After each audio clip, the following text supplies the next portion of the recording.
మేడారం సమ్మక్క సారలమ్మ జాతర సందర్భంగా భద్రాద్రి కొత్తగూడెం జిల్లా ఇల్లందులో జాతరకు వెళ్లే బస్సులను MLA Koram Kanakaiah municipal chairman Venkateswara Rao ప్రారంభించారు. భక్తులకు ఎటువంటి ఇబ్బందులు కలగకుండా ఆర్టీసీ చర్యలు తీసుకోవాలని, మున్సిపాలిటీ ఆధ్వర్యంలోనూ పారిశుద్ధ్యం, వైద్య సౌకర్యాలు కల్పించాలన్నారు కోరం కనకయ్య. భక్తులు కమ్మండిపో నుంచి ఏర్పాటు చేసిన ఆర్టీసీ బస్సుల సేవలను సద్వినియోగం చేసుకుని సంతోషంగా జాతరకు వెళ్లి రావాలని ఆకాంక్షించారాయన.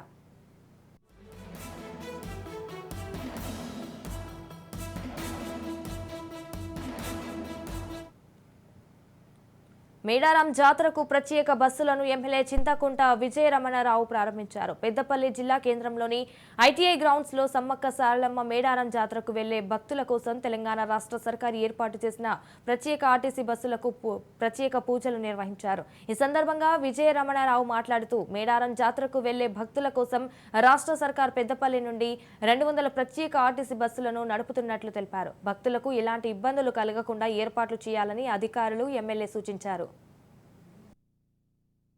రాబోయే రోజుల్లో అంటే 20, 21, 22, 23 దాదాపు 4 రోజులు ఇక్కడి నుంచి భక్తులు పెద్ద ఎత్తున తరలిపోయేటువంటి అవకాశం ఉంది. మరి దానికోసం అని చెప్పి గతంలో కూడా ఐటీఐ గ్రౌండ్ నుండే మరి కార్యక్రమాన్ని చేపట్టడం జరిగింది. మరి ఈసారి ఏంటంటే పోయినసారి రద్దీ ఎక్కువ ఉండి ఇబ్బంది అయిందని చెప్పి మరి ఇక్కడటువంటి మా శ్రీనివాస్ గారు కానీ, తర్వాత ఇక్కడటువంటి మా డిపో మేనేజర్లు కానీ దాదాపు రోజు నిత్యం ఇక్కడి నుంచి 200 బస్సులు ఇక్కడి నుంచి ట్రావెల్ జరుగుతుంది.